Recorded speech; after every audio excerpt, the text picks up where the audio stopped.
cœur et d'esprit de tous, nous élèverons le monument de paix et de justice sociale que les peuples ont conçu après la catastrophe de la guerre.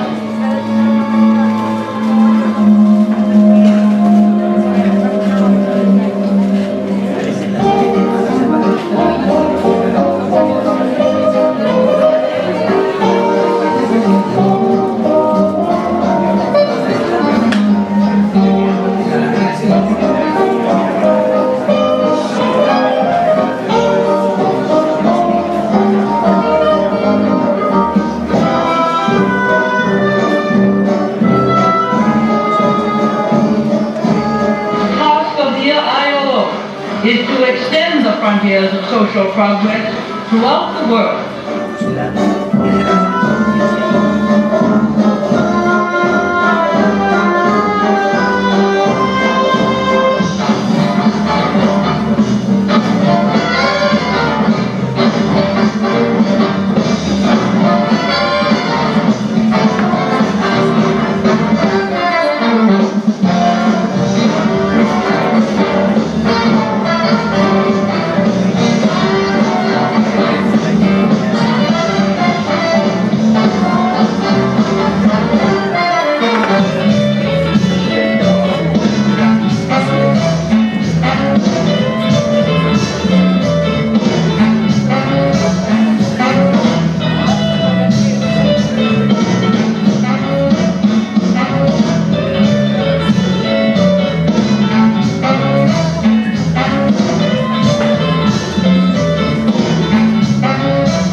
Let me assure you that despite the thickness of the prison walls, all of us on Robben Island and other jails could hear your voices demanding our release very clearly.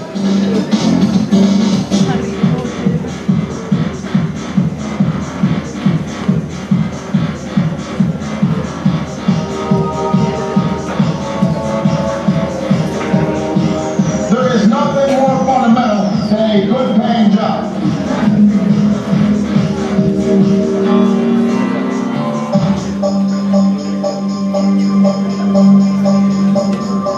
The ILO is a very distinctive multilateral organization because it brings together government, business, and labor. In that sense, it brings together all aspects of society. For us, employment is synonymous with peace. The ILO's decent work agenda really touches the core of people's lives and aspirations.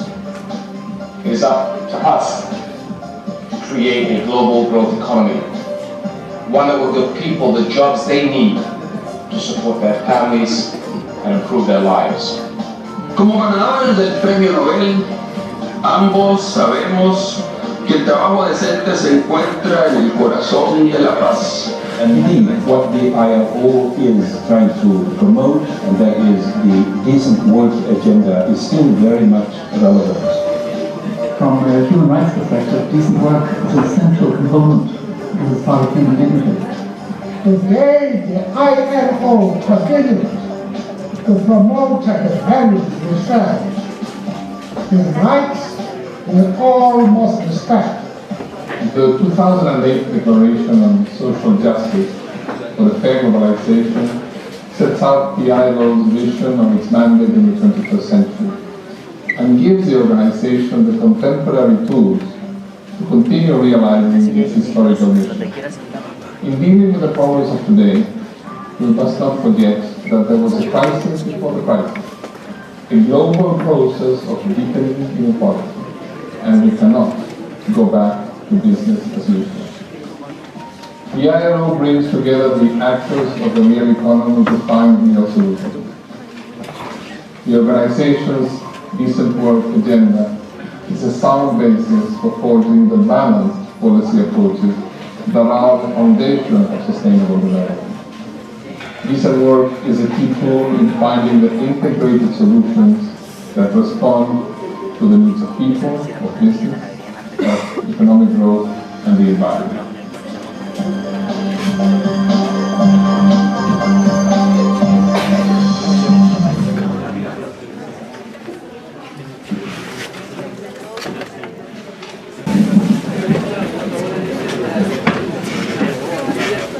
Gracias, muy buenas noches a todos. Bienvenidos al aula máxima de la Corporación Universitaria Republicana Nuestra Alma Mater. Quiero presentarles un saludo muy especial a nombre del Consejo Superior, la máxima autoridad de la institución, a nombre del doctor Gustavo Reyes Viaño, nuestro fundador, la doctora Lidia Cristina Pamplio González y al señor doctor que estoy representando por el día de hoy. Queremos felicitarlos fundamentalmente porque están participando en un semillero muy importante, muy especial para la corporación. Y nosotros vemos con muy buenos ojos que estos eventos se lleven con mucha regularidad y con mucha regularidad. Quiero presentar un saludo muy especial a la doctora Luisa Ortega, que nos acompaña en la mesa directiva de Ciudadana Venezolana, con unos conocimientos muy importantes en derecho penal. Al doctor Orlando Muñoz Neira, que es uno de los personas muy importantes en Bogotá, siendo ocupa la actividad de notario, y sabemos que nuestra casa es de notario. También quiero hacer una saludo especial al alma de estas reuniones, al doctor René Moreno, que él ha sido el abanderado de todas estas actividades que han sido muy importantes para ustedes, para la Corporación Universitaria de República. También al doctor Rodrigo Plazas, que siempre ha estado pendiente de que estas actividades se lleven a cabo con regularidad y sobre todo que tengan una altura muy grande y muy especial. También quiero saludar a Camila Gómez, que forma parte de la mesa directiva. Señores, es importantísimo para la institución que estos eventos se lleven a cabo, más cuando hoy nos sentimos muy satisfechos porque el 2 de diciembre estamos cumpliendo 20 años. 20 años de la institución, la presidencia del Ministerio de Educación, y ha sido de muchas luchas, pero también de muchos triunfos y de mucha satisfacción para los estudiantes, para el pueblo colombiano, para todos aquellos que de la otra forma, formamos parte de la Corporación Universitaria. No me quiero extender mucho porque vamos a aprovechar estas preguntas que nos van a estar el día de hoy. Quiero poner un aplauso muy grande a la mesa directiva de la institución.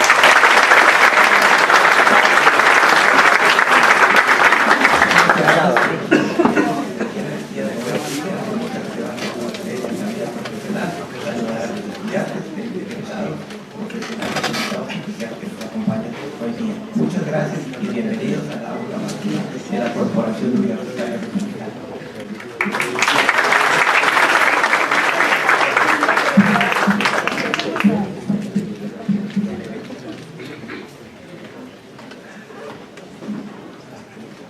A continuación, haremos una breve presentación de los panelistas que nos acompañan el día de hoy. Nos acompañan en primera medida el doctor Orlando Muñoz Neira, con su ponencia La Justicia Copa. Después, seguido por él, la doctora Luisa Ortega Díaz, con su ponencia La Justicia Venezolana. En tercer lugar, nuestra compañera del semillero de investigación, Camila Gómez, con su ponencia La Justicia Social en América Latina, una utopía. Y finalizando, el doctor René Moreno, con su ponencia La ilegitimidad de la justicia en América Latina. Iniciaremos con la ponencia del doctor Orlando Muñoz Neira, quien es abogado graduado con la distinción cum laude de la Universidad Autónoma de Bucaramanga. Es magíster en leyes de la Universidad de Virginia, abogado admitido en la barra de Estado de Nueva York, Estados Unidos, y doctor en Derecho. Es el segundo doctor de la Universidad Sergio Arboleda en nuestro país. Tiene varias especializaciones en Derecho Comercial de la Universidad Externada de Colombia y en Derecho Penal, Filosofía del Derecho de la Universidad Libre. Entre otras, tiene bastantes publicaciones en Derecho. Destacan Urbanizaciones Piratas, Sistema Penal Acusatorio de Estados Unidos, ADN como prueba científica. Recibamos con un cordial aplauso al doctor Orlando Muñoz Neira.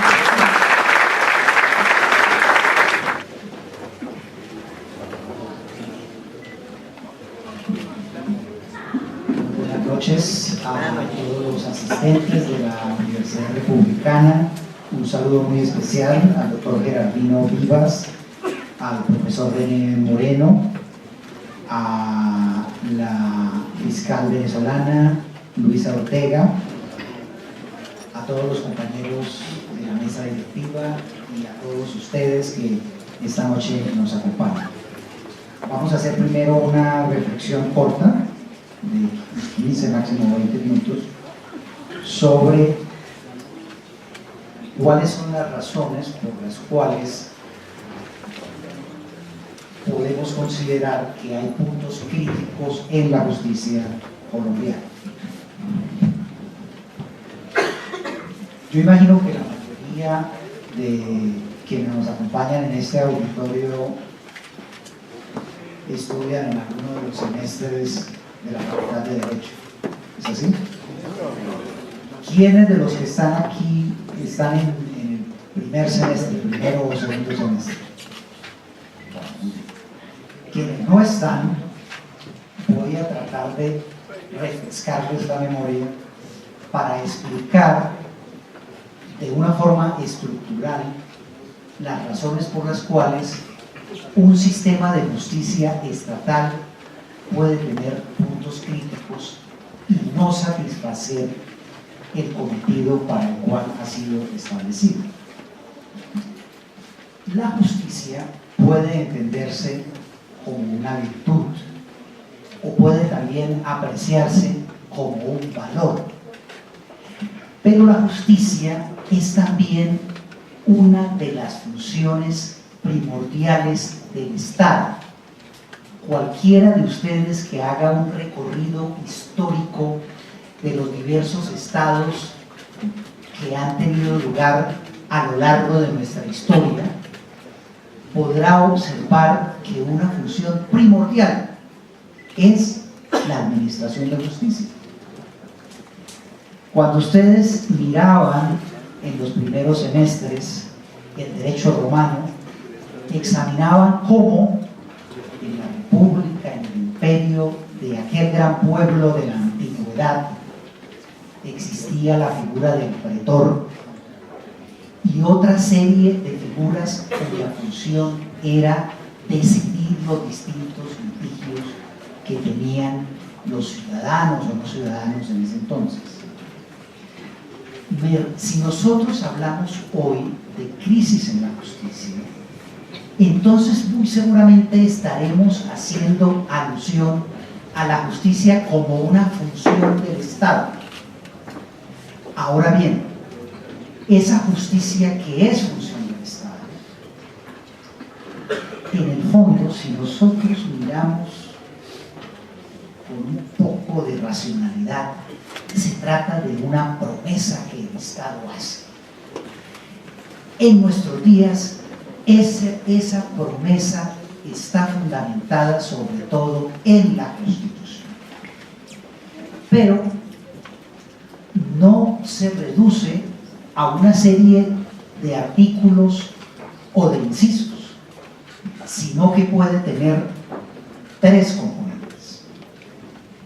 El primero es que la justicia que es prometida por el Estado la podemos observar en una serie de derechos sustantivos, que es el derecho sustantivo, muy seguramente ustedes lo habrán analizado, es aquel en el cual hay una potestad, hay una obligación correlativa que el Estado promete garantizar. El Estado promete, por ejemplo, respaldar los derechos de propiedad, garantizar unos derechos fundamentales, imponer unas penas determinadas cuando alguno de sus residentes comete una infracción que se adecua a un determinado tipo penal. Entonces, la justicia puede comenzar a fallar desde ese primer nivel, el de los derechos sustantivos. Si de pronto promete demasiados derechos, si dice que, por ejemplo, los que nacimos con nariz grande tenemos el derecho fundamental a una cirugía plástica que nos la haga más corta, que yo creo que tendrá que ser al menos unas 3 veces en la vida, porque la nariz de uno sigue creciendo, es tal vez de los órganos humanos que no queda sin crecer. Si yo quiero darle esa garantía a todos los coasociados en un Estado, y el Estado como tal no tiene los recursos para satisfacer esos derechos, pues ahí hay una falla donde la justicia como promesa estatal puede comenzar a fallar. Puede comenzar a fallar también, por ejemplo, en materia de derecho penal, si yo elevo las penas y pongo en un estatuto penal una prisión perpetua, una pena de muerte, o determinadas sanciones extremadamente severas, puedo recargar al Estado en esa promesa punitiva que está haciendo y hacerlo fracasar si el Estado no dimensiona las posibilidades que él tiene de cumplir con esa promesa. Ese es un primer nivel. Un segundo nivel es el que tiene que ver con otra clasificación del derecho, que es el derecho adjetivo, el derecho procesal. Si los procedimientos son muy enredados, si cuando se diseñan los trámites que los jueces o los árbitros deben seguir, no se tiene la inteligencia y la previsión suficiente para evitar meandros por los cuales se atasquen esos trámites, entonces la promesa estatal comienza a fallar. Les voy a dar un ejemplo muy simple. Yo puedo decir, por ejemplo, que en un determinado procedimiento en la audiencia inicial X, un juez o un magistrado va a decidir una solicitud de excepciones previas, ¿cierto?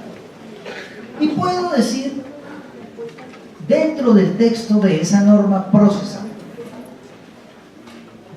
que si la decisión es adversa a alguna de las partes, la parte puede interponer el recurso de apelación, y supongamos que el legislador se le ocurre decir, lo vamos a hacer en el efecto suspensivo.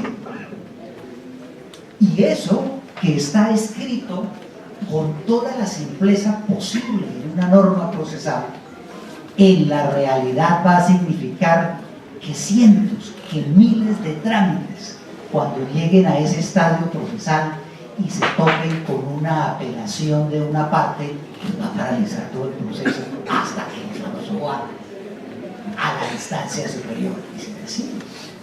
Luego, esas son fallas también que pueden hacer fracasar la justicia, que pueden hacer que la justicia cojee y a veces no llegue. Pero el tercer nivel al cual me quiero referir, que es tal vez el más importante, es el de los recursos humanos, físicos, materiales con los que cuenta la Administración de Justicia. ¿Cuántos de ustedes trabajan en juzgados o en fiscalías? Alcen la mano. O con la policía, o con un cuerpo de investigación. Bueno, todos trabajan acá con particulares, parece, abogados. No hay nadie en la rama judicial. En la rama judicial. La rama judicial trabaja con seres humanos, de carne y hueso, cuya escogencia puede tener aciertos o desaciertos. lo que hemos visto con cierto infortunio en los últimos años, cuando han escalado a los medios de comunicación distintos casos de corrupción en diversos niveles de la justicia, casos que, tengo que reconocerlo, muchos de ellos están pendientes de resolución y pueden tener una respuesta o positiva o negativa. Muchas de las personas que están siendo procesadas pueden ser declaradas o encontradas al final culpables, pero también inocentes. Pero eso lo que muestra en el fondo es que ha habido una falla en la selección de esas personas.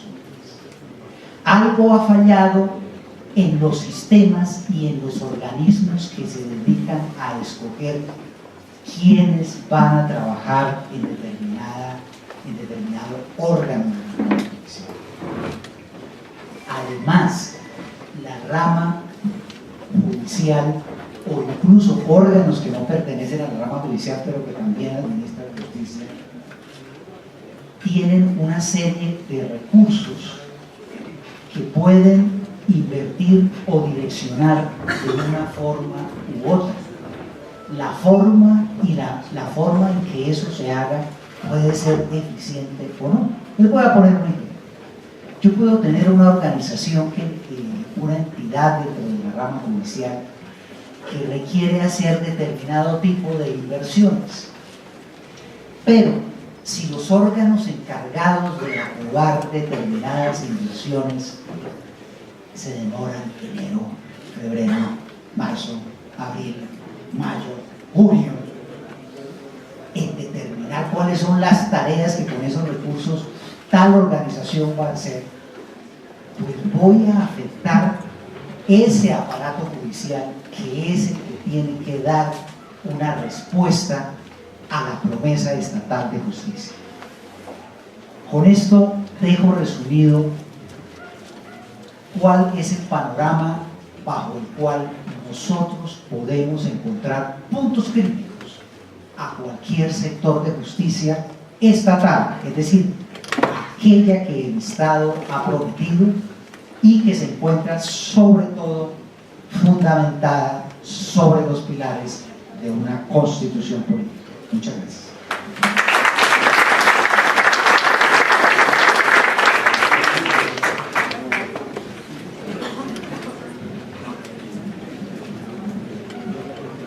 Agradecemos al doctor Orlando por la ponencia del día de hoy. A continuación, tenemos el placer de darle la bienvenida a la doctora Luisa Fernanda Díaz, quien es fiscal general de Venezuela, abogada egresada de la Universidad de Carabobo y doctora en Derecho Constitucional, egresada de la Universidad de Santa María en Caracas, especialista en Derecho Procesal y Derecho Penal, así como ha realizado estudios de alto nivel de Derecho y en Derechos Humanos.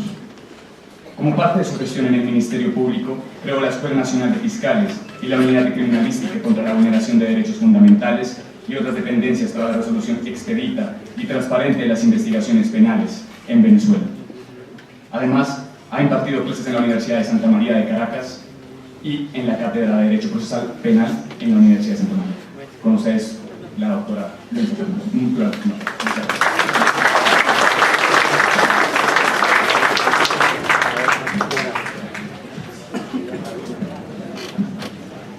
Buenas noches. Los magistrados dictaron dos sentencias muy famosas en Venezuela, 155 y 156 del año 2017, donde cambian la forma republicana que nos dimos, que se dio la nación, que nos dimos en la Constitución, en la Carta Política. Una ruptura del orden constitucional.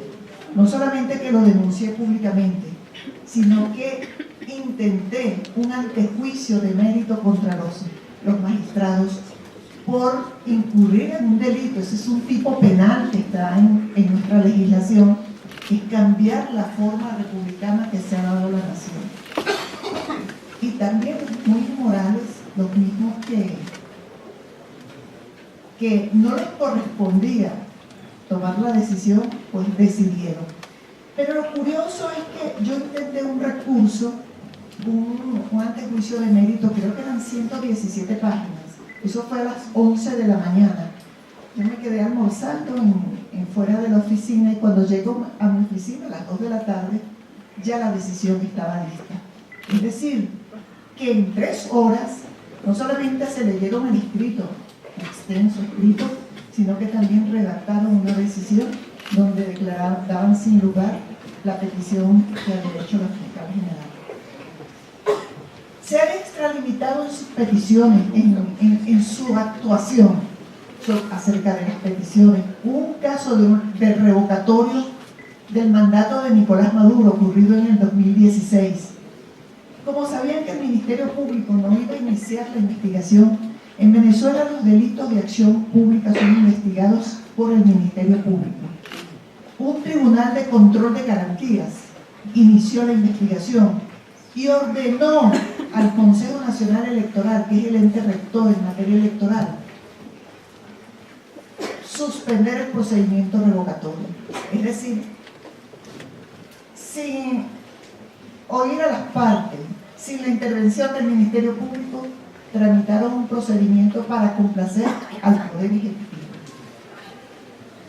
Y así hubo una serie de acciones, luego que denuncié ante la comunidad internacional que en Venezuela hubo una ruptura del orden constitucional. Intenté una serie de acciones porque Nicolás Maduro se arrogó la soberanía popular. Y nuestra Constitución dice que la soberanía reside intransferiblemente en el pueblo. Pues Nicolás Maduro se arrogó la soberanía popular y convocó una asamblea constituyente. La convocatoria de la asamblea constituyente inicialmente era con el solo objetivo de destituirme del cargo. Efectivamente la convocó y consultó a la Sala Constitucional del Tribunal Supremo de Justicia acerca de la constitucionalidad o no de esa convocatoria que hacía, y la Sala Constitucional del Tribunal Supremo de Justicia le dijo que sí, que él era el soberano, que la soberanía residía en Nicolás Maduro y no en el pueblo. Por esa razón también intenté 4 recursos ante la Sala Constitucional del Tribunal Supremo de Justicia: recurso de nulidad, un recurso contencioso electoral con amparo cautelar contra el proceso constituyente porque no se cumplían los extremos legales, una medida cautelar innominada de suspensión de los efectos contra ese acto y solicité la nulidad de las bases comiciales por inconstitucional. Igualmente, los mismos magistrados que habían declarado constitucional la convocatoria de Maduro y habían dicho que Nicolás Maduro era el soberano, no que lo representaba, sino que era él por sí mismo representaba la soberanía popular, tomaron la decisión que no les correspondía porque ellos debieron haberse inhibido, que ya habían pronunciado, se habían emitido un pronunciamiento acerca del mismo tema. En Venezuela es una causal de inhibición o de recusación. Todas estas acciones, por supuesto que siempre las decisiones eran de forma rápida, express, como las llamamos en Venezuela. Eran siempre para favorecer al Poder Ejecutivo. También hubo un caso cuando el Parlamento lo gana la oposición en Venezuela. Empezaron, además de quitarle las competencias a ellos, los declararon en desacato. El desacato en Venezuela es un tipo penal, pero aplicable a las personas. Le aplicaron el desacato a todo el cuerpo legislativo, es decir, declararon en desacato toda la Asamblea Nacional. Hay una organización que se llama Transparencia Internacional, que tiene sus capítulos en cada uno de los estados. En Venezuela, Transparencia Venezuela, hizo un trabajo bien interesante. Y fíjense que Transparencia Internacional decía que en un año el Tribunal Supremo de Justicia pronunció 63 sentencias en contra de la Asamblea Nacional, o sea, del Parlamento venezolano. Es decir, que había una intención para destruir, para opacar, restarle competencias a un poder que había sido electo por todo el pueblo venezolano. Las votaciones para elegir el Parlamento votamos más de 14 millones de venezolanos, considerando que en nuestro país somos 30 millones de habitantes. Eso sin descontar los que han migrado, los que estamos aquí en Colombia. Lo cierto es que la justicia en Venezuela se ha acomodado para perseguir a la disidencia política, para perseguir el pensamiento contrario al régimen que impera, para fabricar expedientes, para pasar a justicia militar a quienes no puedan procesar por la justicia ordinaria, que eso pasó durante mi gestión, por cuanto no procesábamos penalmente a algunas personas, entonces las procesaban por la justicia militar. Fíjense que el titular de la acción penal en Venezuela es el Ministerio Público o la Fiscalía. Allá la Fiscalía, la institución se llama Ministerio Público. Y los tribunales, inaudita parte también, dictaban privativas de libertad contra ciudadanos porque el Ministerio Fiscal veía que no había ninguno de los elementos para comprometer la responsabilidad de una persona. Incluso tribunales daban boleta de excarcelación y los cuerpos policiales se negaban a liberar a la persona, a darle la libertad a la persona. La práctica de las torturas en los centros de detención preventiva y los centros carcelarios en Venezuela se convirtió en una práctica, y cada vez que nosotros denunciábamos o iniciábamos la investigación era imposible privar de libertad a quienes eran los responsables. Nosotros tratamos de privar de libertad e imputar a un general responsable de la Guardia Nacional, que es uno de los componentes de la Fuerza Armada venezolana, y fue imposible imputarlo. Hasta le dieron un cargo para darle inmunidad. Le quitaron la facultad al Ministerio Público de imputar en sede del Ministerio Público, y lo obligaron a imputar en sede tribunalicia para tener el control del Ministerio Público, hasta que el día que instauran la constituyente, ese mismo día procedieron a asaltar militarmente la institución y a destituirme del cargo. Es decir, que un organismo como una asamblea constituyente, donde Maduro se arrogó la soberanía popular, procedió a tener el manejo y control del Estado.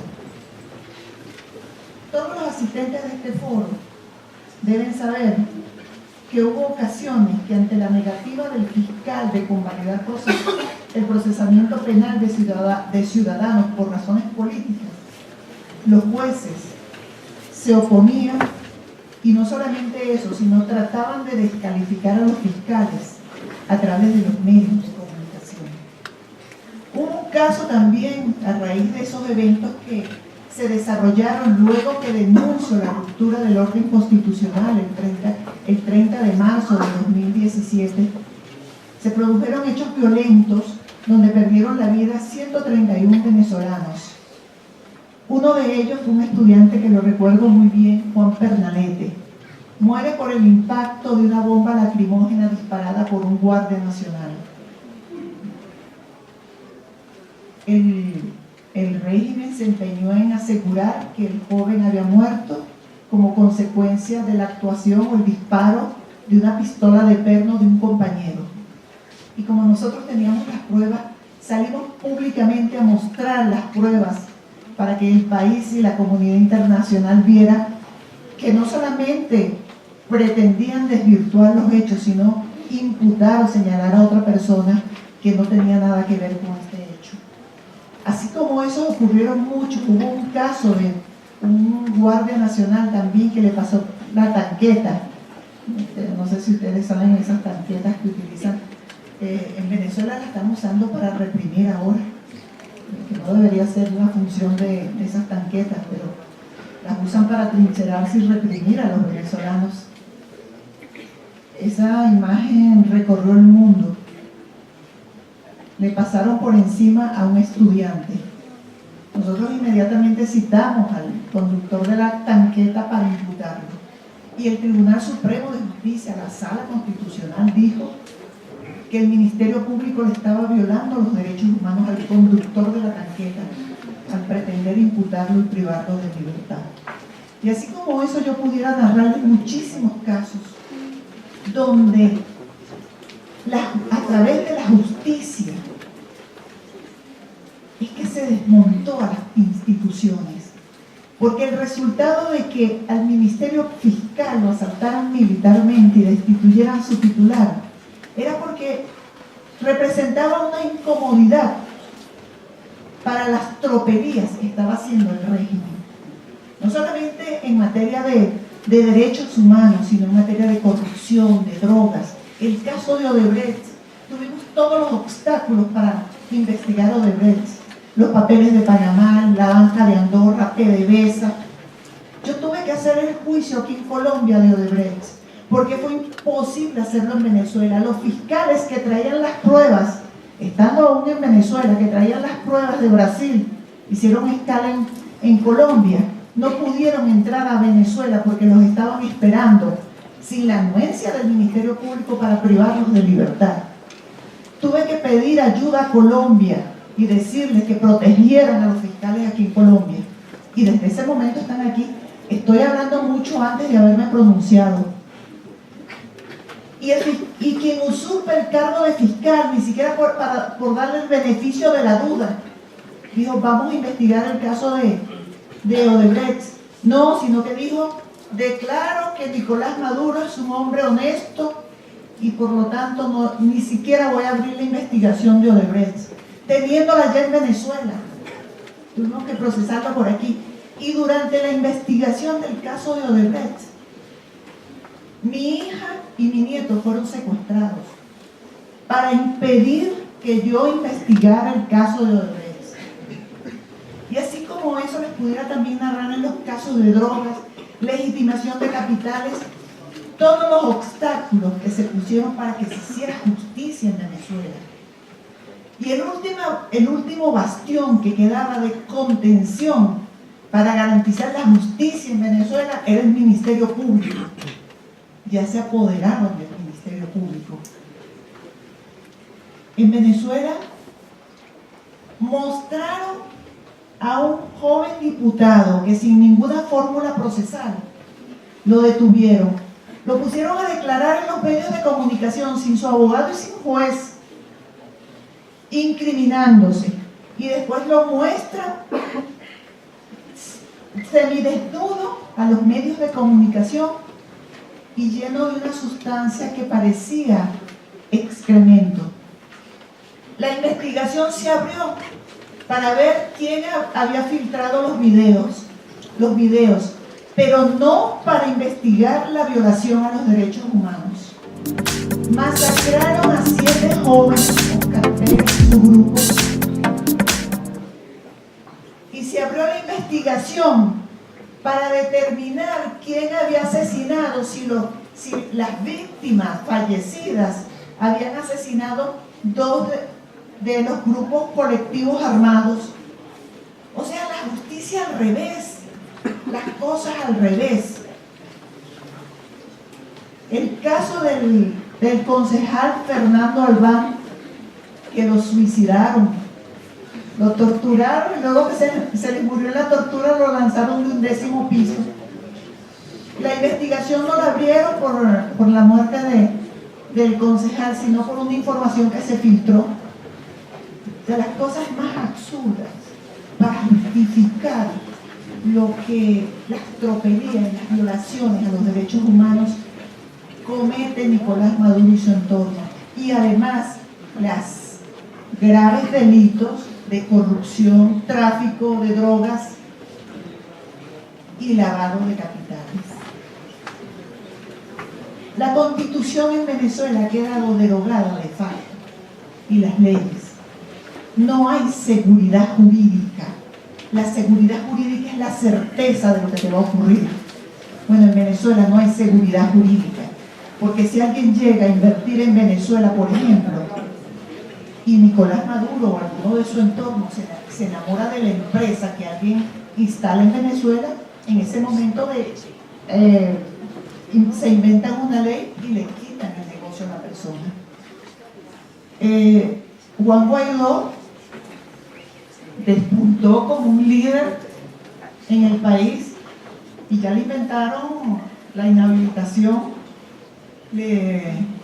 ahora le allanaron la inmunidad parlamentaria, comenzaron el proceso para el allanamiento de la inmunidad parlamentaria y ahora en este momento se estaba discutiendo si privarlo de libertad o no. Alguien me señala por acá que parece que sí, no sé, no sabría decirle, pero es probable. Ya le allanaron la inmunidad parlamentaria, bueno. Entonces, no hay seguridad jurídica. El procedimiento de allanamiento de la inmunidad parlamentaria es un proceso de 6 meses y quien lo decide es la Asamblea Nacional, el Parlamento venezolano. Tiene que ser un trámite, proceso largo. A mi marido, a mi esposo, se lo hicieron en 3 horas, en 6 horas. A las 11 de la mañana presentaron la denuncia, a la 1 de la tarde estaban pidiéndole el antejuicio al Tribunal Supremo de Justicia y a las 5 de la tarde la Asamblea Constituyente de Maduro le allanó la inmunidad parlamentaria, allanaron nuestro hogar y nos dictaron privativa de libertad. O sea, no se la dictaron a él nada más, sino a mí también por yo ser la esposa. O sea, constituye un delito ser esposo de alguien que presuntamente cometió un delito, ¿no? Mi marido no había cometido un delito. Me inventaron una trama, como todo, como hacen todas las cosas ellos. Y yo lo que quiero es mostrarle esto, porque hay que estar atentos a los pequeños indicios que nos indican que se está perdiendo el Estado. Hay que estar muy atentos, muy pendientes, porque esas pequeñas cosas que se dejan pasar, bueno, no importa, pasó, pero no es algo, es un error. No, la separación de poderes es importante. Hay que estar vigilantes en eso. Los contrapesos tienen que existir, los controles, las auditorías, porque se pierde el Estado. Y una vez que se pierde el Estado, mira, volver atrás es difícil si no ven el retrato del vecino país. Vean el retrato de Venezuela. Estos discursos populistas con los que nos engañaron. Hay que velar porque el Estado de Derecho en todos los países del mundo se garantice, así como generar conciencia para que no se tolere que gobiernos autoritarios y antidemocráticos violen las leyes, violen la Constitución, con la única intención de perpetuarse en el poder. Yo sigo trabajando desde Colombia, no solamente en los temas de corrupción, derechos humanos, sino también de drogas, conjuntamente con otros ministerios públicos del mundo. Desarrollo mi actividad junto a mi equipo. Lo que le ha ocurrido al Ministerio Público venezolano no se trata de un hecho insignificante. Es la prueba definitiva de que el sistema de justicia, que la justicia de los países es el muro de contención frente a las pretensiones del poder absoluto. Recuerden eso, no lo pierdan de vista. Los fiscales y jueces deben actuar con autonomía. Y recuerden la separación de poderes, la independencia judicial. Ese es un requisito, como dicen los abogados, sine qua non, indispensable.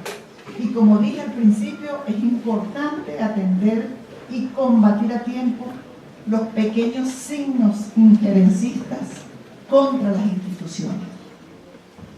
Espero que estas reflexiones que compartí con ustedes puedan servir para que en este hermoso país, esta hermosa república, no pase lo que está pasando en Venezuela. Muchísimas gracias.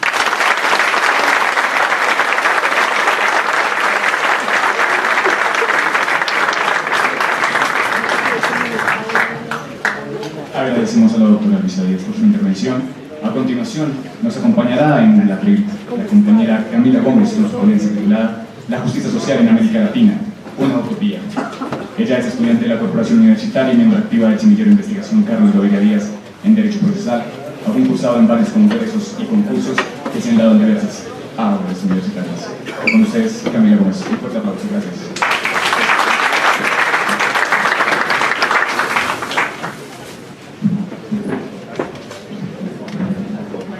Buenas noches. La justicia no existe.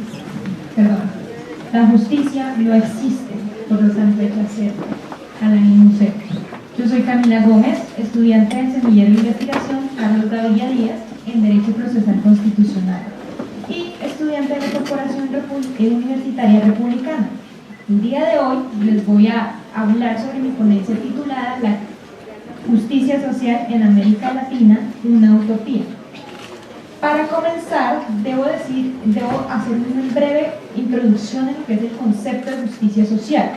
La justicia social, en un concepto un poco ambiguo, es la redistribución o la distribución de los bienes y de las riquezas dentro de un país determinado de una manera equitativa. Pero esta terminología la vamos a desmembrar en dos partes. Justicia requiere equidad y razonabilidad. Y lo social, que implica los individuos con una cultura en común.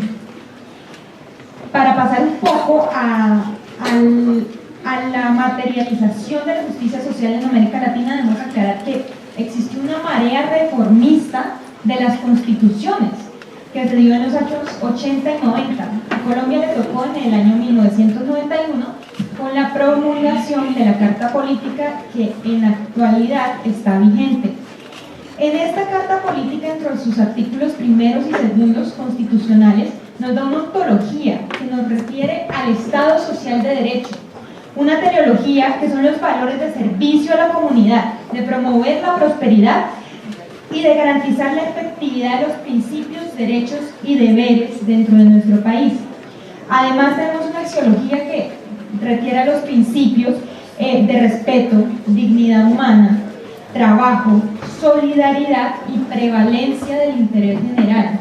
Esto se escucha muy bonito, pero necesitamos llevarlo a la práctica. Existe un término llamado justiciabilidad, que es un mecanismo por el cual nosotros ponemos en práctica este concepto o lo materializamos ya hacia la parte activa del derecho. Pero también debemos reconocer que dentro de la justicia social existe un factor económico. Ese factor económico va desde el sistema finito, que es el sistema de un país, a un sistema más en masa llamado biosfera.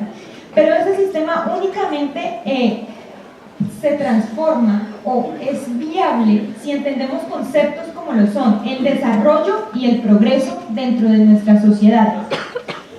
Ahora bien, para tomar en cuenta o materializar en qué estado nos encontramos dentro de América Latina, debemos entender que existe una desigualdad, y esa desigualdad la vamos a medir por la desigualdad del coeficiente de Gini. Nos mide una desigualdad salarial. Esa desigualdad salarial va de 0 en el utópico caso que no exista absolutamente nada de desigualdad, y 1 que nos habla de una desigualdad extrema. En el caso de Colombia, señores, estamos en el puesto número 7, a la par con Honduras, que está en el puesto número 6 y es uno de los países más pobres de América Latina. Brasil está en el puesto número 8, Guatemala en el puesto número 9, Panamá dentro del puesto número 10, pero el caso que más me llama la atención es el caso chileno, ya que Chile se encuentra a 2018 dentro del país número 14 en el mundo en desigualdad. ¿Cómo es posible que un país que ha hecho su esfuerzo por reducir el índice de pobreza en un 10% aún se encuentre con un desnivel o una desigualdad salarial? Reservémonos eso. ¿Eso qué nos da a entender? Que igualdad no quiere decir que tenemos riquezas o que desigualdad no es lo mismo que pobreza.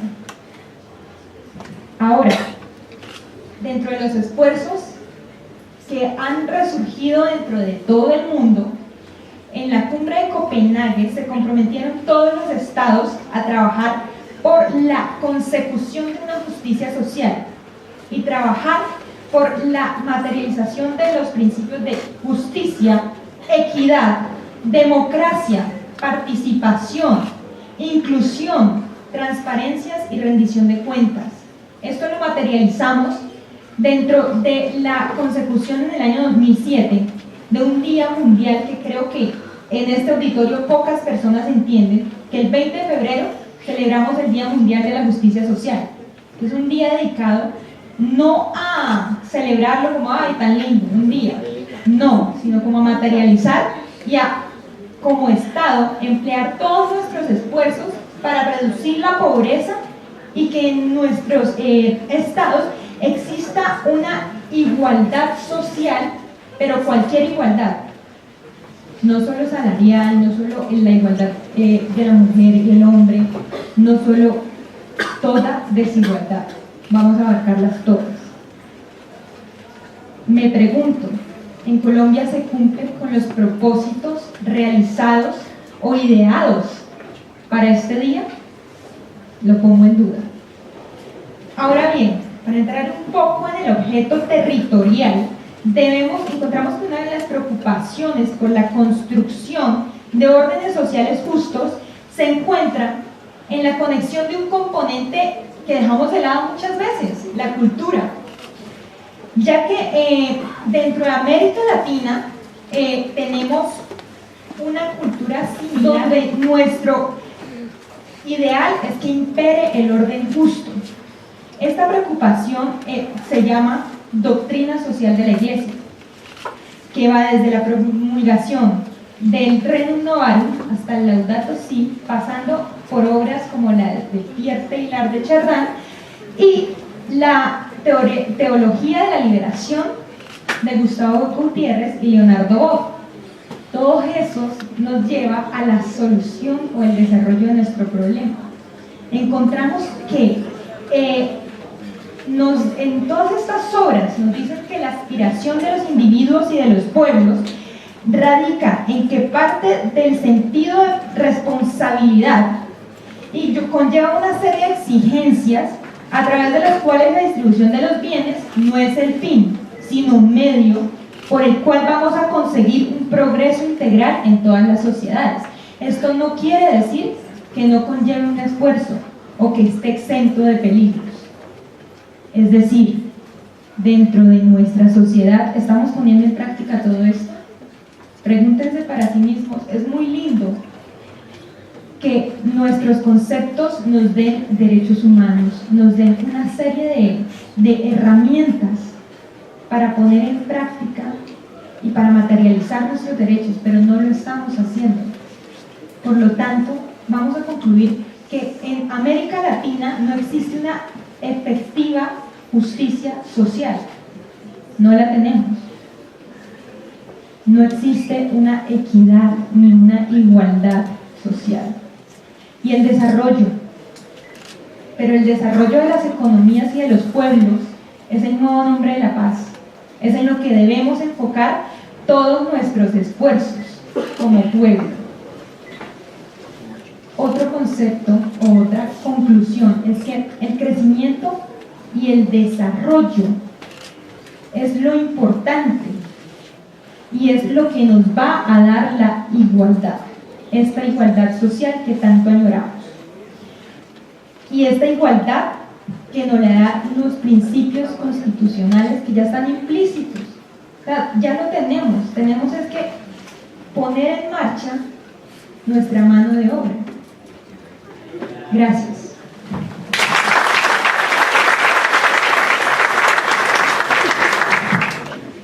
A continuación y para finalizar las intervenciones de esta noche, nos acompañará el doctor René Moreno Alfonso, quien es abogado de la Universidad Libre, tiene una maestría en Derecho de la Universidad Nacional de Colombia, es presidente de la Asociación Colombiana de Derecho Procesal Constitucional, miembro de la Asociación Mundial de Justicia Constitucional docente e investigador de la Corporación Universitaria Republicana, autor del libro Itinerario del Proceso de Paz en Colombia y coautor, coordinador del libro Justicia Constitucional, Derechos y Garantías Procesales, que hace parte de la colección especializada de la Corporación Universitaria Republicana.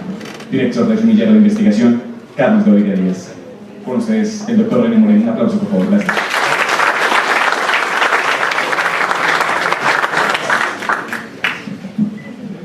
Muy buenas noches para todos, a los invitados. Muchas gracias, un cordial saludo de afecto por aceptar la invitación y por estar compartiendo sus experiencias tanto de vida como de profesión. En este momento quiero invitarlos a que me acompañen hasta el final. Toda vez que voy a tratar de ser breve en mi intervención para hacer un evento que sea más ágil con la participación y la intervención de ustedes, aprovechando la presencia de nuestros invitados, para lo cual vamos a recepcionar las preguntas y voy a generar en los últimos minutos de este evento una especie de foro de panel, que es lo ideal, por eso las intervenciones han sido cortas para tener esa posibilidad de participación. Igualmente, un poco la intervención de un integrante del semillero, que es Camila, es para invitarlos a que se vinculen a los semilleros, toda vez que es una actividad extracurricular que la Facultad de Derecho y sus directivas promueven, y esa es una experiencia que hacen de cada uno de quienes participan de los semilleros, de ser mejor persona, pero también mejor profesional. Y un poco el ejercicio de hoy es también para ir creando liderazgo en ustedes, que son la nueva generación de egresados de esta facultad. Por lo tanto, están abiertas el Centro de Investigaciones para que ustedes se vinculen a este semillero, a estos semilleros que existen en diferentes áreas del derecho. Un poco el tema de reflexión sobre el foro o sobre el evento es la justicia en América Latina. Y ese elemento es que hay de común en América Latina para poder hablar de justicia o de injusticia en el continente. Hay un espíritu que recorre todo el continente americano y ese espíritu precisamente no es de justicia, sino todo lo contrario, un componente de injusticia social. Por lo tanto, ese componente que nos une, además de lo geográfico, es algo muy importante. Si bien es cierto, somos sociedades diversas, plurales, tenemos un común denominador. Y ese común denominador es que hay desigualdades, hay injusticias, pero no podemos quedarnos en el discurso, sino desde las facultades de Derecho, desde el ejercicio de la profesión, pero particularmente desde la jurisdicción, es decir, de quienes encargan por parte del Estado de solucionar los conflictos, tienen que ser protagonistas de cambio. En primer lugar, en ese contexto, América Latina, lo debemos precisar, es aquel conjunto de países que están al sur del río Bravo o el río Grande, que es el límite con la frontera meridional de Estados Unidos. Quiere decir que es un continente geográfico que está unido por unos componentes comunes, no solamente históricos, de origen lingüístico, de tradiciones, sino que también tenemos un componente común. Todos, indistintamente, tienen códigos, tienen leyes, pero particularmente tienen un órgano o poder del Estado que es el encargado de resolver a nombre del Estado los conflictos. Por lo tanto, en ese primer nivel, y en una manera dogmática para todos los niveles de los asistentes, depende del grado de formación, voy a entender por justicia lo que hacemos los abogados. Es que cuando se vulnere la ley, se aplique la sanción que está fijada en la ley a aquellos que la quebrantan. Por lo tanto, justicia es el cumplimiento de la ley, en términos pragmáticos. Eso es justicia, a lo que voy a referir. Y los encargados de hacer justicia no son los privados. Los encargados de hacer justicia, como es una función pública, le corresponde a órganos con competencias para ello, y son quienes ejercen jurisdicción. Por lo tanto, quienes deben resolver legítimamente todos los conflictos son los órganos con competencia con jurisdicción. Por lo tanto, la jurisdicción debe cumplir esa función orientada por unos principios.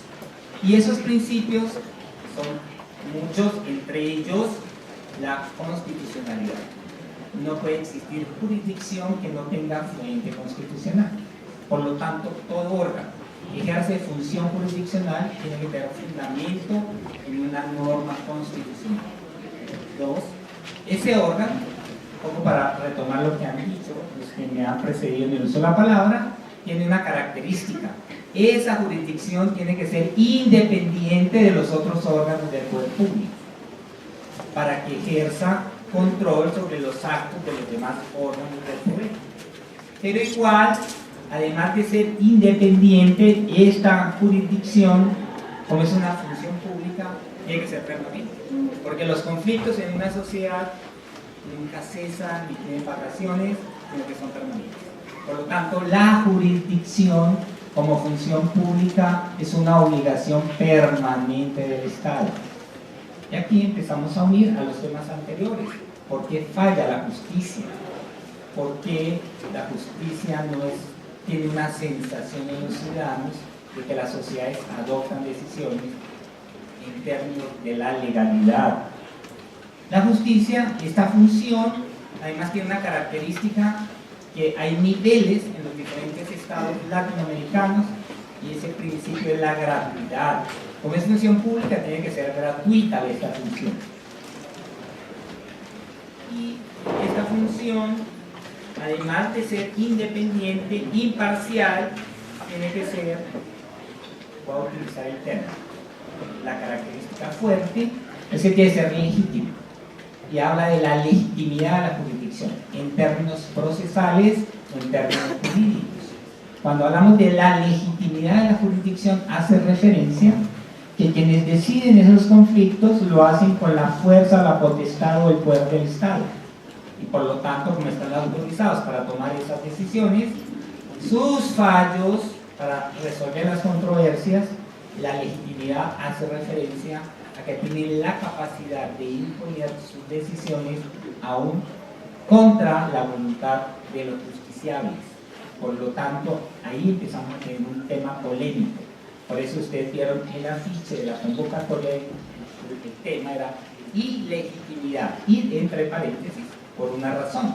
Todas las decisiones judiciales tienen un carácter de legitimidad en la medida que es la fuerza del Estado la que se impone cuando un juez adopta una solución para resolver un conflicto.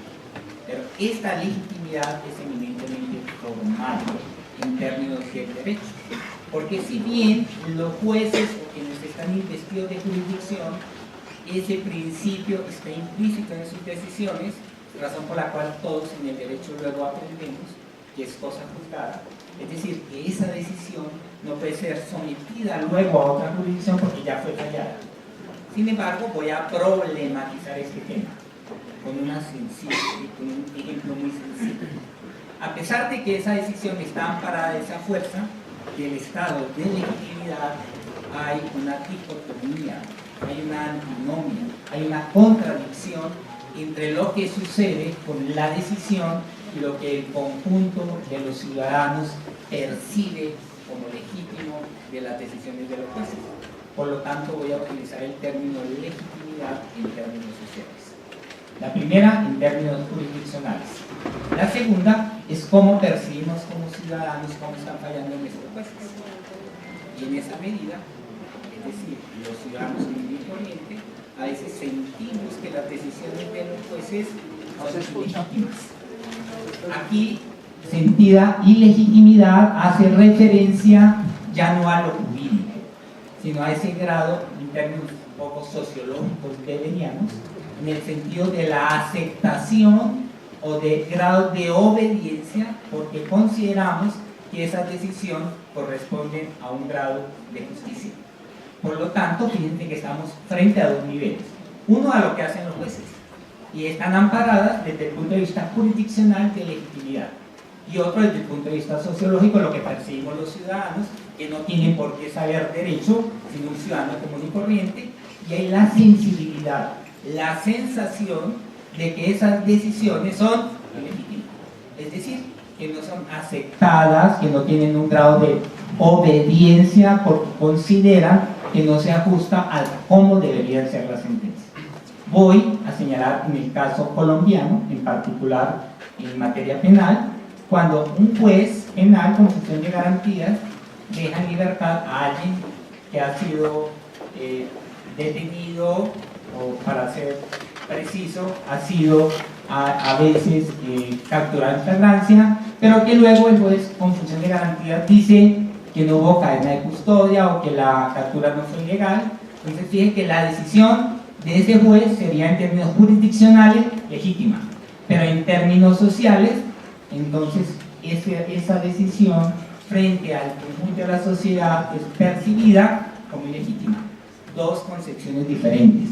Una legitimidad desde el punto de vista procesal en términos de jurisdicción y otro concepto de legitimidad en términos sociales. Por lo tanto, allí empezamos a chocar el concepto de legitimidad en dos concepciones diferentes. Los abogados inmediatamente la pensamos como la fuerza o la potestad del Estado, pero el ciudadano común y corriente empieza a mirar en qué medida acepta esa decisión del juez o la rechaza. Cuando no la acepta, entonces decimos que esas decisiones son en términos sociales ilegítimas. Por lo tanto, en ese juego es que vive el continente americano, pero particularmente en relación a un fenómeno que cada vez es más grande.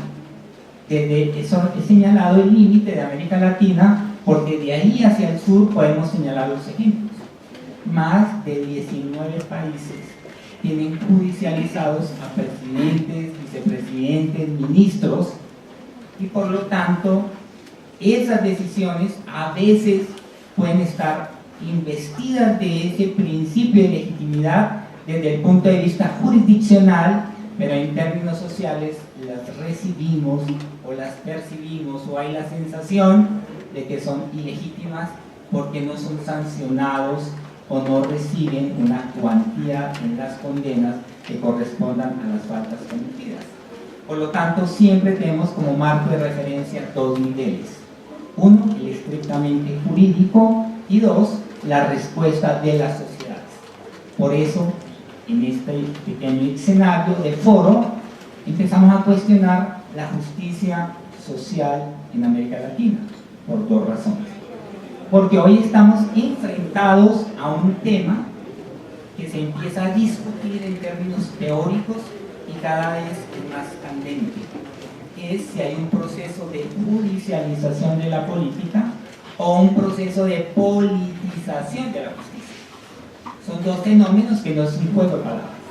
En primer lugar, cuando hablamos de un proceso de judicialización de la política, hace referencia, con los ejemplos que he dado, de 19 países que tienen gobernantes judicializados, si se utilizan los códigos procesales para sacar del escenario político a actores políticos. Y ahí es un primer interrogante, si esas decisiones son jurídicamente legítimas, pero socialmente las percibimos, o políticamente las percibimos como ilegítimas. Allí es un tema que normalmente ustedes encontrarán que en los escenarios de la realidad latinoamericana, si se judicializa a un gobernante o un ministro o un alto dignatario del Estado por la decisión de iniciar proceso penal o una actuación judicial, medio país protesta y otro medio país aplaude porque se hayan iniciado esos escenarios de judicialización. Con ello muestro cómo ese fenómeno de la judicialización de la política es candente o es utilizado para discutir si la justicia puede ejercer esa potestad de jurisdicción para judicializar a aquellos altos gobernantes que han quebrantado la ley, para hablar de justicia en términos dogmáticos. Dos, el otro término ya no es judicialización de la política, sino la politización de la justicia. Y hace referencia a cómo desde la jurisdicción se orientan decisiones políticas. Y ejemplos podrían ser de los que han citado, cuando se modifica la estructura de un tribunal constitucional para lograr el apoyo a decisiones del legislativo o del ejecutivo. En ese contexto, América Latina es un laboratorio que nos permite reflexión, que nos permite cuestionar, pero que más importante es que en los escenarios de una facultad de Derecho nos permite enseñar de manera diferente cómo es la vida real del derecho constitucional, del derecho procesal, pero lo más importante, de cómo se hace justicia, pero no justicia formal, sino una justicia que realmente atienda a las necesidades que están garantizadas en normas constitucionales, y ahí me uno a la primera ponencia sobre la justicia coja, en la medida que la justicia se materializa cuando los derechos que se encuentran consagrados en normas constitucionales o en normas legales tienen la efectividad, tienen la posibilidad de efectivizar esos derechos. En la medida en que solamente tengamos una receta o un articulado solamente enunciativos de derecho, empezamos a decir ya no solamente que no hay justicia en la que dicen los jueces, sino no hay justicia social, porque esos derechos no se materializan. Por lo tanto, en esa otra medida, entonces ya estoy hablando de dos niveles de justicia. Una justicia, aquella que deciden los jueces mediante sentencias para decidir un conflicto al apego a la ley, independientemente de que si ha sido politizada o ha sido judicializada la política. Sino que hay una justicia que está por encima, y esa justicia es una justicia constitucional, que creo que es la que es el común denominador en América Latina, porque todo el continente tiene constituciones, una mutación constitucional a partir de la década de las últimas 2 décadas del siglo XIX, y se incrementaron normas y derechos en las cartas constitucionales, se crearon tribunales y salas constitucionales como garantía de esos derechos, pero en la práctica aún hay déficit de materialización de esos derechos. Por lo tanto, hoy simplemente hacemos una reflexión sobre una realidad en que está sumergido este continente, pero en particular también para que analicemos nuestra justicia, no solamente al interior de nuestro país, sino en contextos frente a otros modelos de sociedad que tienen problemas comunes y que tenemos estándares de justicia. Porque a pesar de que tenemos problemas comunes, los estándares de justicia están por niveles. Y la justicia colombiana, con todas las dificultades, no es la primera, pero tampoco es la última. Y este escenario, con ustedes, con estudiantes, creo que es propicio porque serán quizás algunos los jueces del mañana, y los jueces de mañana tienen que ser protagonistas de hacer no solamente justicia en términos formales, como la he señalado, que sea legítima por la fuerza o la potestad que ejercen a nombre del Estado, sino que realmente en sus decisiones puedan construir una verdadera justicia constitucional, es decir, una justicia que haga una materialización de los derechos, una mejor distribución y una mayor equidad para el conjunto de la sociedad. En ese orden, apenas nos interesa hoy dejar unas inquietudes y unas reflexiones sobre ese eje común de América Latina, y entonces con eso termino y voy a abrir un espacio de debate con mis compañeros de parte. Muchas gracias.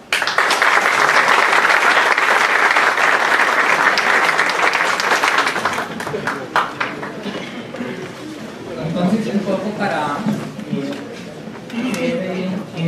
propiciar el debate, el doctor Orlando Muñoz, el tema es que recientemente escribió este título, La justicia coja en Colombia, razón por la cual lo invitamos, y en ese orden voy a empezar a cuestionar y a formular algunos interrogantes sobre desde sus perspectiva de la obra, doctor Orlando, ¿cómo creen que las facultades de Derecho pueden contribuir a que ese escenario un poco sombrío de la justicia en Colombia pueda mejorar?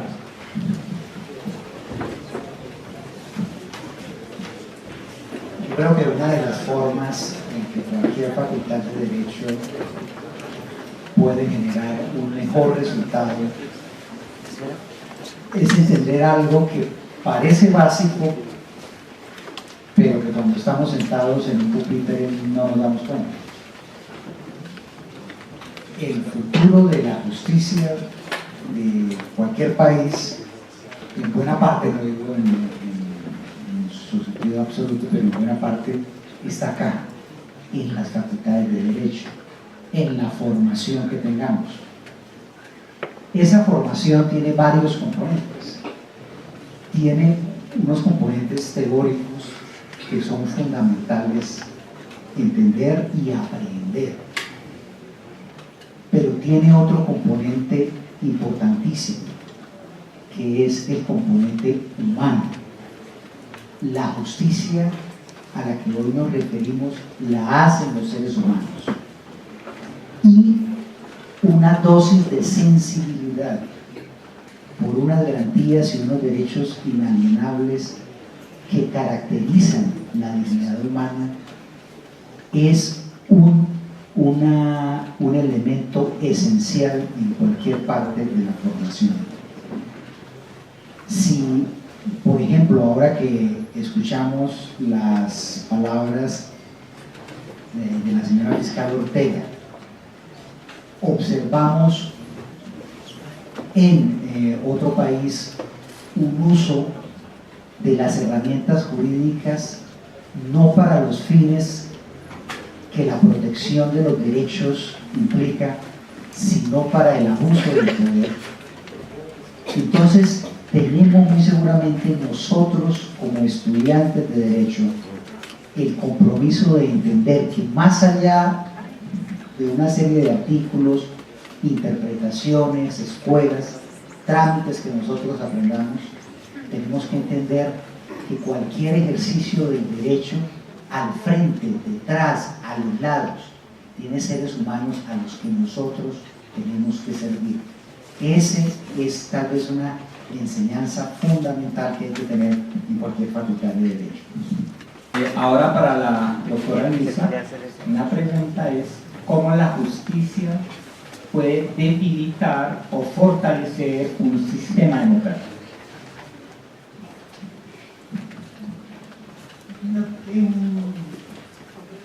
En la exposición señalaba, incluso cité a Winston Churchill. Yo les voy a relatar, y me perdono que me voy a expresar un poquito, que cuando a Churchill lo designan primer ministro en Reino Unido, estaban a la puerta de que los nazis invadieran a Londres. Bueno, él va y da su discurso en el Parlamento y se reúne con su gabinete. Y la primera pregunta que hace Churchill a sus ministros fue al ministro de Justicia y le pregunta: ¿cómo está la justicia en el reino? Todos se sorprendieron, y más el ministro de la Defensa, porque debió preguntar cómo están las tropas, cómo está la artillería, qué sé yo, los términos militares. Entonces el ministro de Justicia le dice, la dependencia fiscal, los tribunales, todo funciona perfectamente en el Reino Unido. Y Churchill le dijo: vamos a ganar la guerra. Porque en un país donde funciona la justicia, todo funciona. Y como en este país todo está funcionando, estamos preparados para enfrentar una guerra. Entonces, ¿qué les quiero decir? Que es fundamental que el ciudadano sepa que hasta dónde su comportamiento puede traer como consecuencia una sanción o no. Los ciudadanos deben saber cuál es el comportamiento que deben tener en sociedad. Deben saber, si usted transgrede esta normativa, usted va a ser sancionado. Si usted se comporta de tal manera, usted va a tener una sanción por ello. Pero si usted no incurre en ninguno de los elementos que establece la norma, usted puede tener la seguridad de que nada le va a ocurrir. Esa es seguridad jurídica. Y la gente necesita saber, el ciudadano necesita tener la certeza del futuro. Y por eso las leyes, la Constitución, la Carta Política regula el comportamiento de los ciudadanos en una sociedad. Y si nosotros sabemos cuál es el alcance de esas normas, hasta dónde nos va a proteger la justicia, tendremos una sociedad sana, una sociedad buena, una sociedad de hombres nobles, de gente que construye y hace progresar un país. El progreso y el desarrollo de un país es directamente proporcional a la justicia que existe en ese país.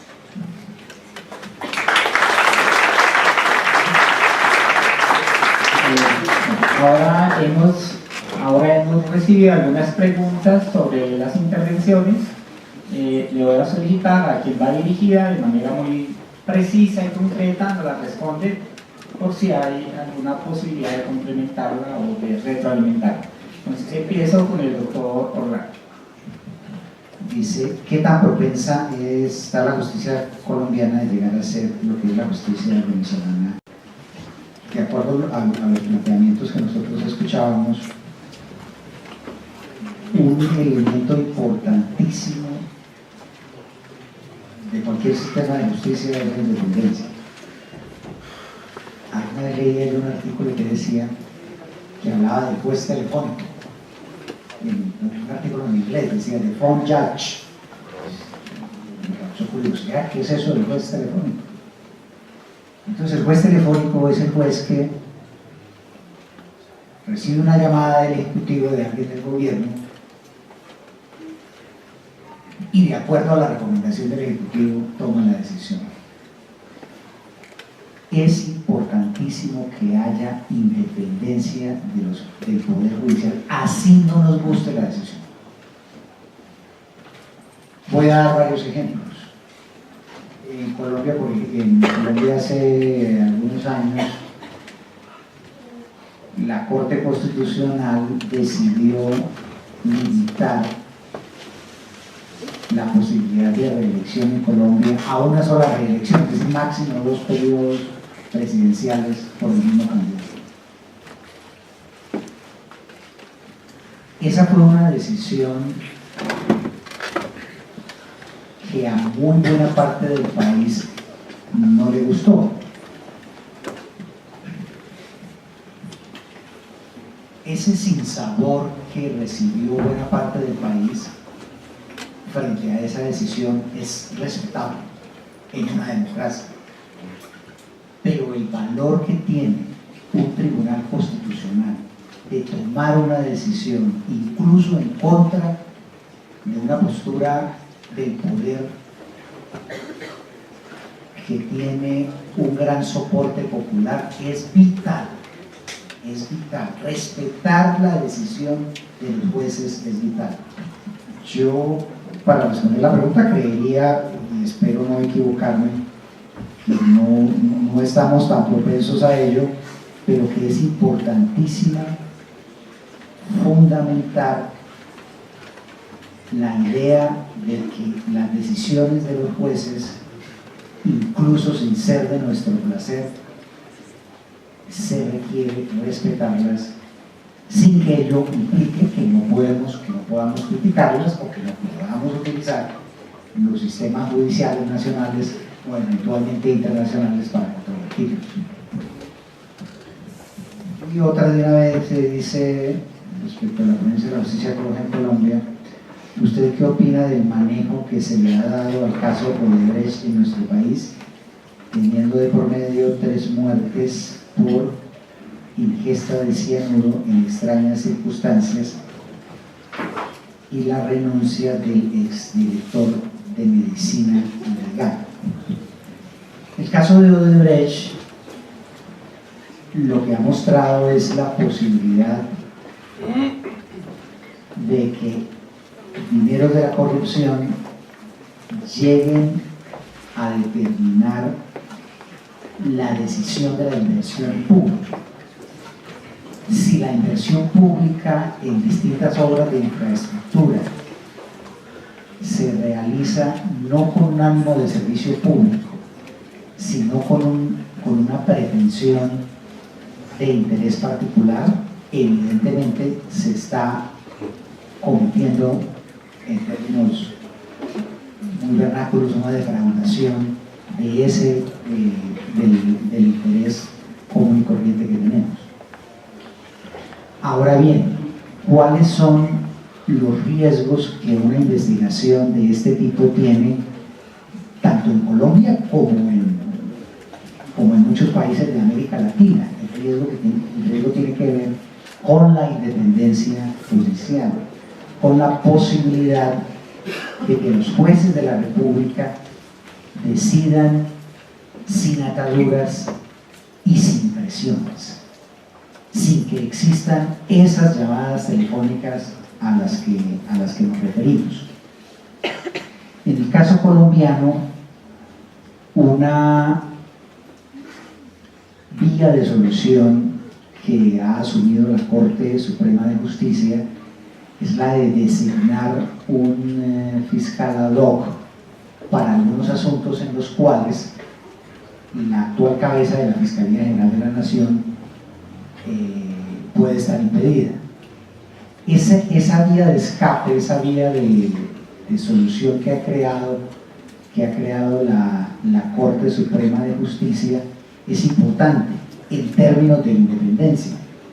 Eso no significa que con ello tengamos una solución absoluta, pero por lo menos tenemos una vía que nos facilita temporalmente un camino que dé mayores visos de independencia, que dé, como decía la muy interesante exposición del profesor René, un sentimiento social de legitimidad, que es fundamental en cualquier escenario judicial. Uno no puede ignorar, uno no puede simplemente pensar en la simple legitimidad formal. Ese otro tipo de legitimidad es importante. No digo yo que deba ser el decisivo, ni que tengamos que lanzarnos a hacer una especie de justicia de aplauso del estilo Pilatos, pero sí el aparato judicial no puede olvidarse de ese otro tipo de legitimidad. Muchas gracias. Le voy a dar el uso ahora a la doctora Luisa para que de varias de las preguntas haga una sola intervención y trate de resolver los diferentes interrogantes. Bueno, sí se justifica la ayuda humanitaria. Venezuela está pasando por una tragedia humanitaria, donde los venezolanos están muriendo de hambre, no tienen agua, luz, servicio médico, transporte. Por eso se justifica la ayuda humanitaria. Y el ingreso desmedido de venezolanos a Colombia, nosotros ni en nuestras peores pesadillas nos imaginamos que íbamos a ser objeto de debate en el mundo porque somos migrantes. Nosotros tenemos una cultura de recibir migrantes, italianos, portugueses, españoles, europeos y colombianos también. Más de 5 millones de colombianos en Venezuela que los recibimos con los brazos abiertos, que nosotros los asumimos como nuestros hermanos. Y sí, en todas las sociedades hay gente buena y gente mala, como todo. Hay muchos venezolanos malos que han venido aquí, pero muchísimos venezolanos nobles, buenos, trabajadores, profesionales. Yo quiero decirles algo, que mi país progresó, entre otras cosas, por ese número de migrantes que llegaron, que nos enseñaron y nos permitieron ser un país de progreso, nos ayudaron a crecer, entre ellos muchos colombianos. Y nosotros no estamos migrando porque queremos, estamos huyendo de la muerte. Quedarse en Venezuela es la muerte. A mí me lo dijeron, o se lo decían públicamente por los medios de comunicación que me iban a matar. ¿Qué querían que me quedara? Si me quedaba, me mataron. Así, el 1.170.000 venezolanos que están en este país, la mayoría están huyendo de la muerte. Y seguro que hay muchos malos, pero hay muchos. Los buenos son más.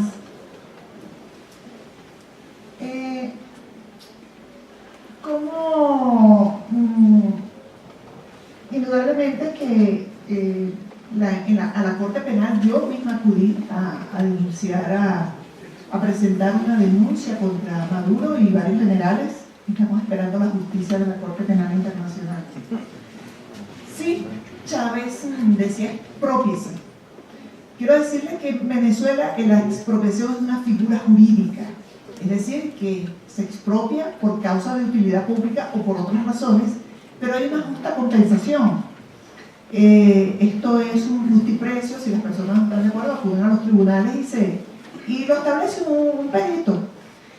Pero lamentablemente esta expropiación de Chávez no tenía ese carácter, ese era un robo, era otra cosa. Yo quiero decirles que Chávez no es la causa, Chávez fue la consecuencia de lo que vivía mi país cuando él ganó las elecciones. 82% de los venezolanos votamos por Chávez, me incluyo. Pero ese proyecto humanista que representó él en un inicio se desdibujó, se transformó en el monstruo que tenemos ahora, porque él también es el responsable de lo que está pasando en Venezuela. Gracias.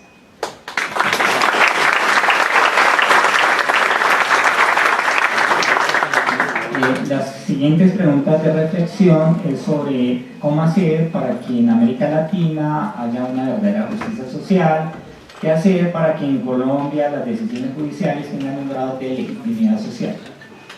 En esas interrogantes, que son varios, en las preguntas en el mismo sentido, voy a señalar que para que haya una correspondencia, una identidad entre la legitimidad de las decisiones judiciales con el sentimiento popular de encontrar que las decisiones de los jueces son acordes con las necesidades de esa ciudadanía, tendríamos que hacer las siguientes reflexiones. Primero, si tenemos la sensación de que las sentencias no hacen justicia, son dos razones. O primero, que tenemos leyes que no responden a las necesidades actuales de las sociedades y que por lo tanto los jueces fallan con unas leyes que no son las que requiere esa sociedad. O dos, que esos jueces fallan o resuelven conflictos utilizando la ley, pero no fallan de acuerdo con la ley. ¿Eso qué significa? Que tendríamos que replantear la forma como estamos formando y designando los jueces de nuestro país. ¿Qué criterios de selección tenemos para formar jueces, designar jueces, para no encontrar que las decisiones judiciales puedan desviarse y tener finalmente argumentos políticos, que es una de las preguntas que hace? En esa medida, a veces encontramos un distanciamiento entre las decisiones judiciales que simplemente fundamentan el contenido de las mismas desde el punto de vista de un poco lo que utilizan, con una verdad formal o una verdad procesal, y no responde a una verdad real del momento. Y allí es fácil para ubicarse cada uno en el grado de formación que tiene, depende del sistema judicial que hayamos adoptado. Si es un modelo eminentemente garantista o dispositivo, el juez tiene que fallar con lo que las partes les lleven, es decir, con una verdad formal. Pero desde un otro modelo, que es un modelo más activista, el juez, en el lenguaje un poco del juez Hércules, entonces está dotado de poder para no solamente quedarse con lo que las partes les lleven, sino ir más allá y tratar de indagar sobre quién tiene la razón y fallar con un contenido más, no de las formas, sino de la esencia de lo que está en la confrontación. Y allí ese juez podría eventualmente tener más posibilidad de justicia social. Un ejemplo en la jurisdicción colombiana, un poco para los que están visitantes que no conocen bien la legislación, en la especialidad de familia, por ejemplo, el juez de familia tiene que, por encima de todo, defender la prevalencia del interés del niño o de la niñez. Por lo tanto, tiene que hacer todo lo posible para garantizar esos derechos. Pero en otros temas, el juez no puede ir más allá de lo que la ley le permite, como sería en el sistema penal acusatorio, por ejemplo. Pero también en materia laboral, en el caso colombiano, hay un principio que es principio pro operario o pro trabajador. El juez tiene que fallar más allá de lo que le pida. Por lo tanto, fíjense que nosotros, a pesar de que hablamos de un sistema judicial, no tenemos un verdadero sistema judicial, porque depende de las especialidades. Entonces, a veces tenemos un criterio para tomar decisiones, pero depende a veces otros temas, existen criterios diferentes para resolver conflictos.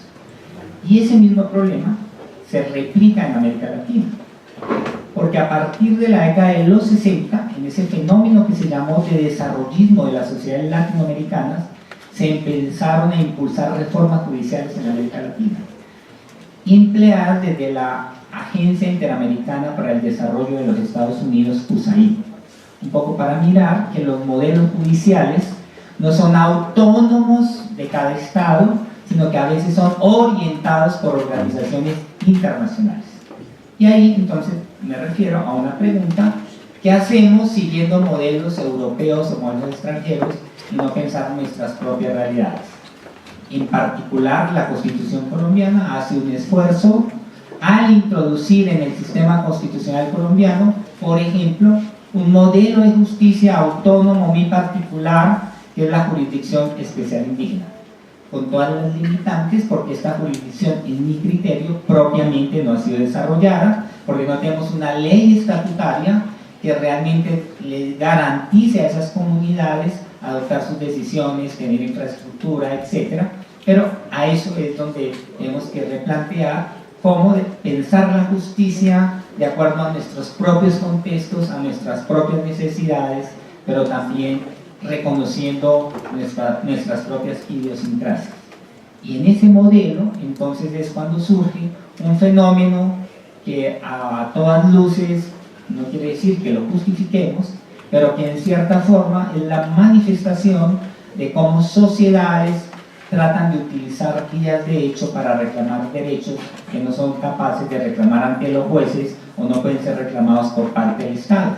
Por eso muchas veces la protesta social es el mecanismo para tratar de hacer justicia social, con el agravante que a veces a través de esa vía se vulneran otros derechos, que es otro tema. En ese panorama ustedes van a encontrar un poco lo que señalaba. Entonces, en América Latina hay esos contrastes. Todos tenemos algo en común: tenemos jueces, tenemos códigos, pero no siempre las decisiones judiciales son legítimas en términos de aceptación de la sociedad, porque hay un rechazo, una manifestación de que esas decisiones no corresponden a esa realidad. Reto que tenemos: transformar las prácticas judiciales, transformar el ejercicio del derecho. Y ahí voy a cerrar con una frase que escribí hace mucho tiempo en una tesis para la Universidad Nacional, donde dije que el derecho es un instrumento para el cambio social. Ya a eso es a que los invito, a que desde el derecho lo utilicemos como un elemento de transformación social, de superación, no solamente personal, sino que sea dialéctico. Nos superamos y a su vez superamos el conjunto de la sociedad. Y si todos sumamos esos esfuerzos, creo que contribuimos a que haya justicia en términos jurisdiccionales, pero también justicia en términos sociales. En ese contexto, espero haber dado respuesta a las preguntas que señalábamos sobre el tema. ¿Listos? Un minutito antes de cerrar, voy a invitar a integrante del semillero, un poco como símbolo de gratitud, de afecto, por haber compartido espacios y sus ideas, un pequeño reconocimiento a nuestros expositores, en el entendido que es válido en un ambiente universitario, académico, debatir temas, así no estemos de acuerdo, pero a través de la confrontación y a través de tener diferentes visiones sobre un eje, nos forma. Y aquí hemos tenido visiones diferentes sobre la justicia, pero finalmente cada uno de ustedes es el que tiene que tener un compromiso en su formación y tener un sentido sobre qué es justicia y para qué es justicia.